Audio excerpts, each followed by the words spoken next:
A narcissistic parent does not always scream or shout. Sometimes they smile a gentle smile, looking for and finding in their child the adoration and admiration that they themselves lacked as a child. But we must understand this profound truth. When our own ego is the one doing the educating, the very nature of our love deforms, and the child tragically ceases to be seen for who they truly are and instead becomes a mere reflection of our own needs. What if this subtle, often invisible dynamic is silently shaping the emotional world of our children more than we could ever imagine? Subscribe to English Vibe Daily right now, because who knows? Maybe later we won't get a chance to meet again. Hello and a very warm welcome back to English Vibe Daily. I'm Adam, and I am so genuinely happy that you have chosen to be here with me today for a truly important and deeply reflective conversation. In this episode, we will talk about a silent and sensitive issue that affects so many homes around the world. We will be talking about narcissistic parents, those parental figures who, most of the time, are not intentionally trying to hurt their children, but who end up unconsciously projecting their own emotional shortcomings, their own deep-seated fears, and their own constant, desperate need for validation onto their sons and daughters. They do this from a place of love, yes, but it is often a disordered and conditional kind of love, a love that revolves more around the parent's own ego and needs than around the authentic, unique, and real needs of the child. Today, you will discover how this type of upbringing can subtly but deeply damage the self-esteem, the empathy, and the delicate emotional balance of your children. I will share with you the 7 most common, yet often unintentional, mistakes that we as parents must avoid in order to raise children who are not dependent on external admiration or emotionally fragile in the face of everyday frustrations. As always, I will speak slowly and clearly. Are you ready to begin this essential exploration together? Take a deep, calming breath, and let's start. Understanding the narcissistic eco-narcissism is not a harsh diagnosis that we only find in thick psychiatry manuals.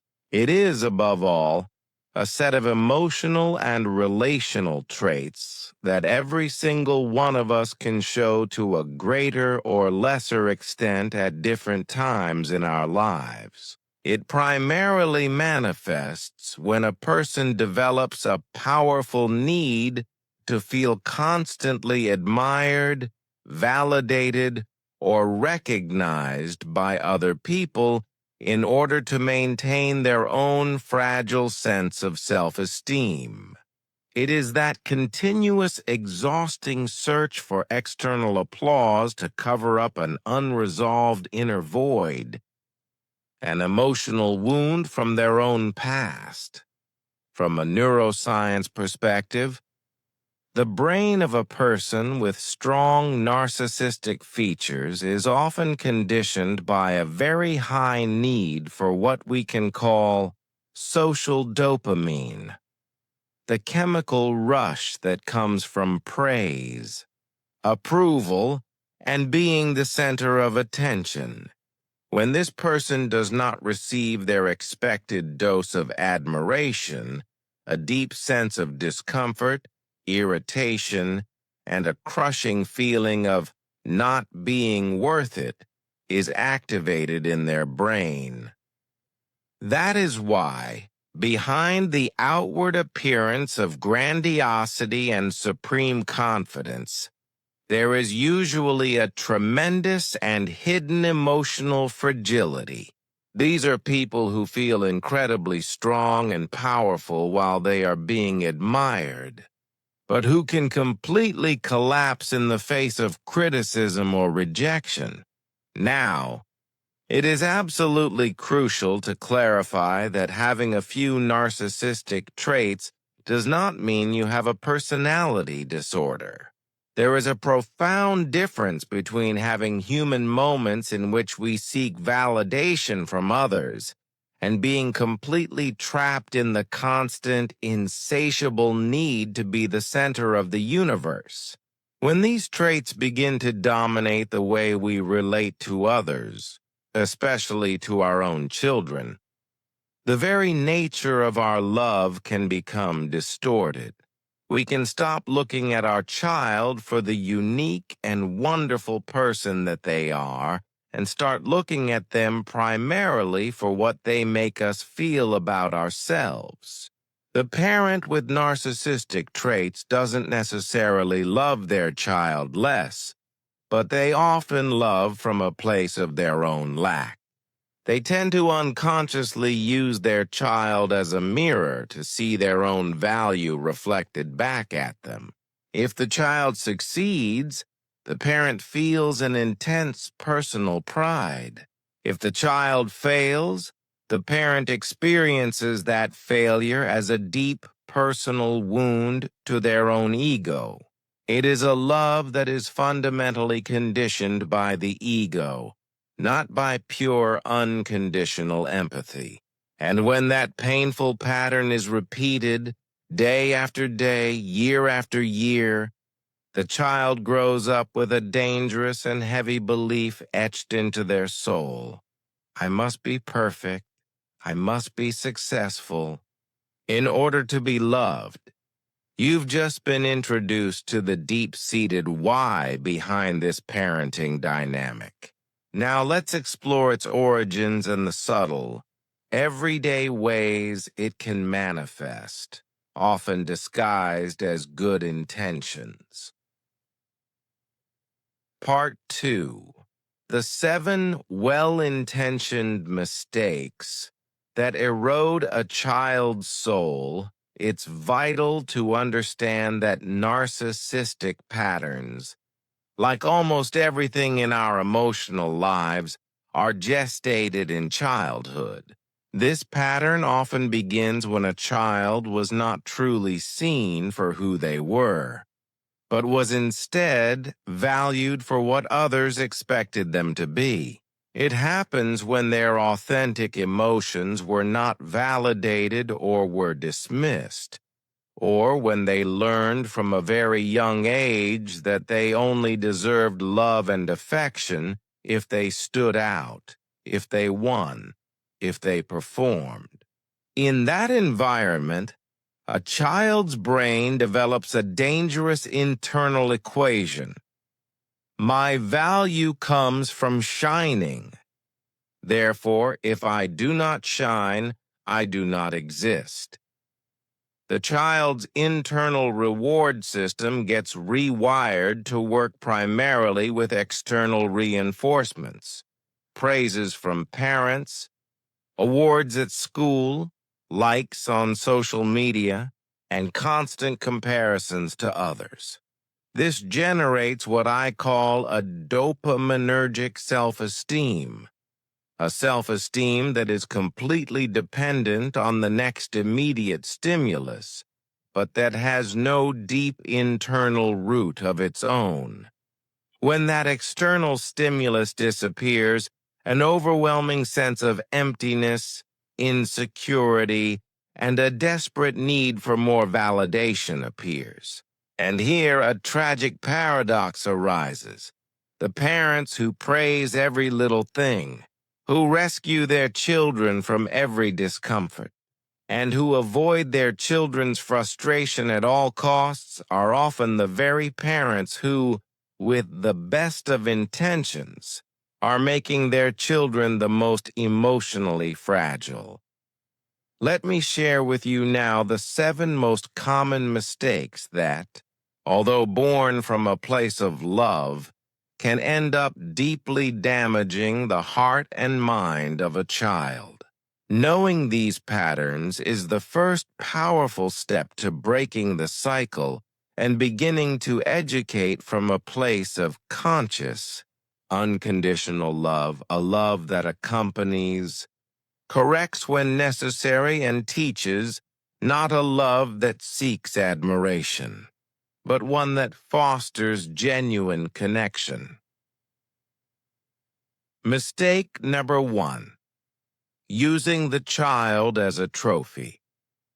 There are many parents who love their children with an incredible intensity, but without even realizing it, they turn their child into a walking, talking extension of their own ego. They need their child to shine, to be the best, to get the highest grades, so that they can talk about their child's achievements. They don't do this out of malice. They do it because deep down, they are unconsciously seeking to heal an old wound from their own past, the deep, unmet need to be seen, recognized, or admired.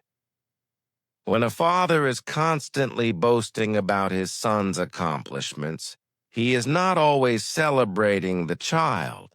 Sometimes, he is simply celebrating that part of himself that finally feels validated and successful through his child's performance. The problem is, the child, with their incredibly sensitive emotional radar, perceives this subtle but powerful nuance. They learn that the love they receive feels conditional.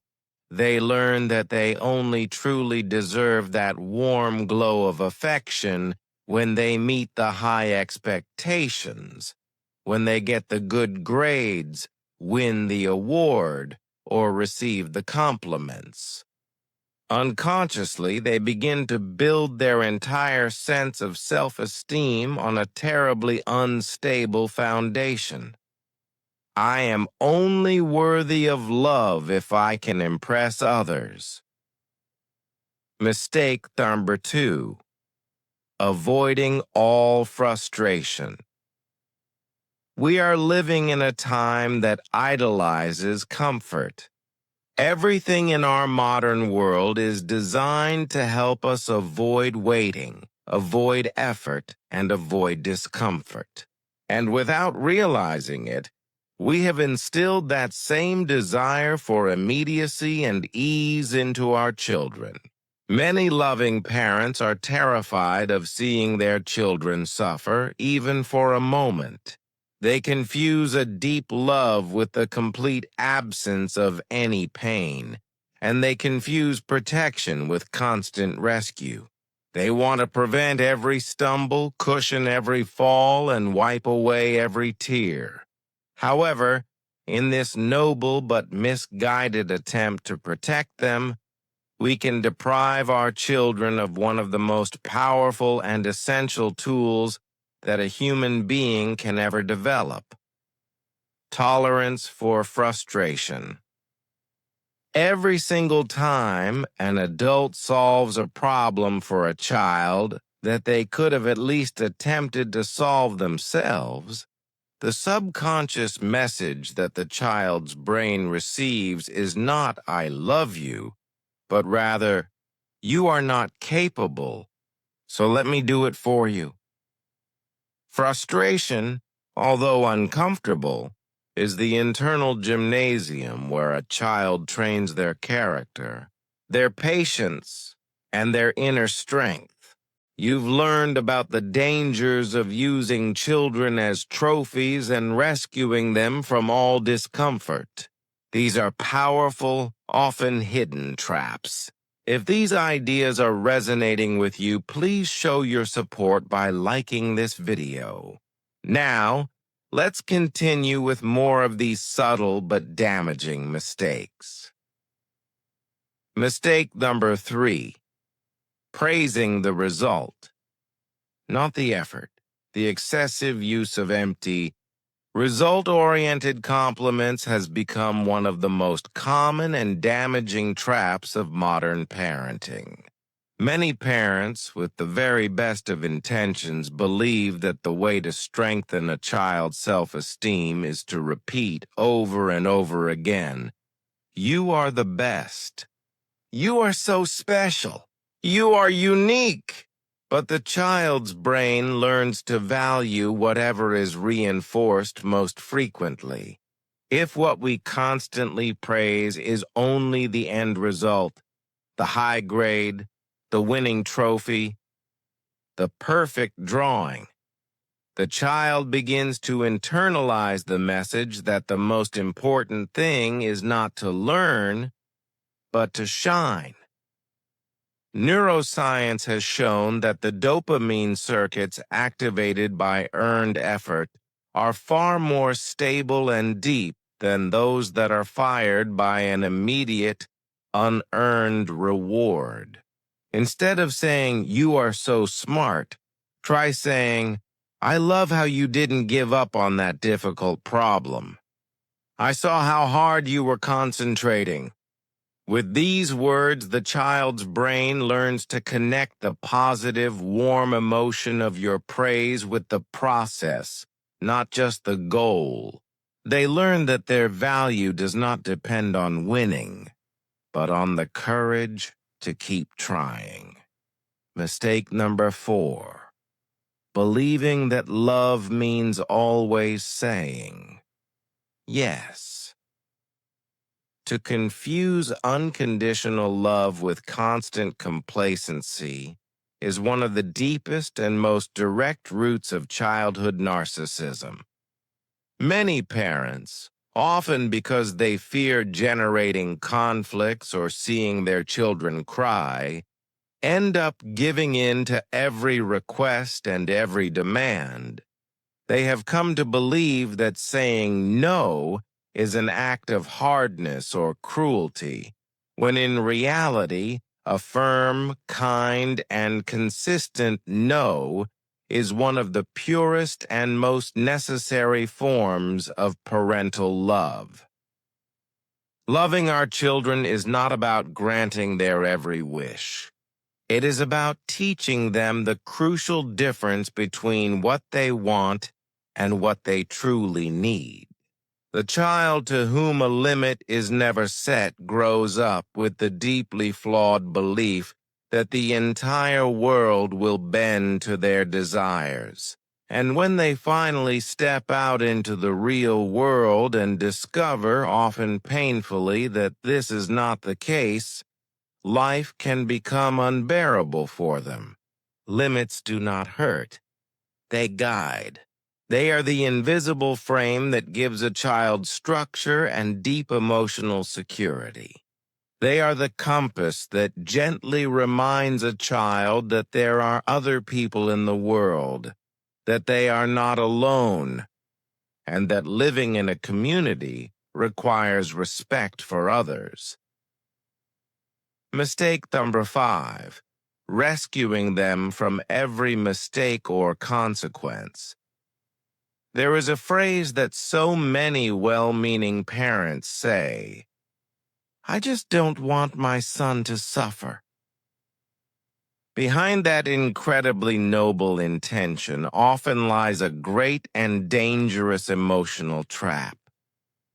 When parents are constantly rescuing their children from the natural consequences of their own mistakes, by doing their homework for them, by justifying their misbehavior, or by making excuses for every fault, they are not actually avoiding their child's pain in the long run. They are stealing from their child the priceless opportunity to learn from that pain. They are taking away the chance for the child to discover their own inner strength and to understand that making a mistake does not make them a less valuable person. In childhood, error is one of the most powerful and formative educational experiences. Without falling, there can be no learning how to get back up. Overprotection is often born not from a distrust of the child, but from the parent's own unhealed fears. The fear of seeing their child frustrated, the fear of feeling guilty, or the fear that their child's pain will reawaken their own childhood wounds. But a mature love does not rescue. It accompanies without canceling the lesson, the final mistakes and the path to conscious love mistake. 6. Always blaming the environment. There is something deeply human in the desire to justify the mistakes of those we love. Many parents, when they see their child is hurt or has failed, feel an immediate and powerful need to find a culprit on the outside. It was the teacher who didn't explain it well. It was the friend who was a bad influence. It was the referee who was unfair. And without even wanting to, with every single excuse they make, they are building a very dangerous belief system in their child's mind. If something goes wrong in my life, the fault is never mine. This idea, when repeated day after day, shapes the character of a child until they become almost incapable of looking inward, of practicing self-criticism, of learning how to repair the harm they may have caused, or of discovering the immense power of a simple and sincere, "I was wrong. I'm sorry." The emotional brain needs to experience the weight of responsibility in order to grow. Mistake number 7. Forgetting the power of your own example. There is no deeper or more lasting lesson than the one that is taught by simply living your life. Our children do not truly imitate our grand speeches and lectures. They absorb and imitate our daily emotions and behaviors. If a father constantly seeks admiration for himself, boasts about his accomplishments, or looks down on others, his son will learn that a person's value is measured by their perceived superiority. If, on the other hand, a child sees their parents modeling humility, embracing their own vulnerability, and expressing genuine gratitude, they will absorb those attitudes as their own model for a good and loving life. Emotional coherence is the absolute foundation of all healthy education. You cannot teach empathy if you do not practice it. You cannot demand respect if your own tone of voice is hurtful. The child's brain registers far more of what it sees than what it hears. We often believe that to educate is to speak, when in reality, the most powerful form of education is simply to be. My dear friend, being a parent is one of the most beautiful and at the same time the most challenging missions in life. It is not about doing it perfectly, but about doing it with presence and a willingness to learn. Your children do not need a parent who always gets it right. They need a parent who looks at them with tenderness, who listens to them with calm, and who, even when they make mistakes, teaches them that love does not disappear.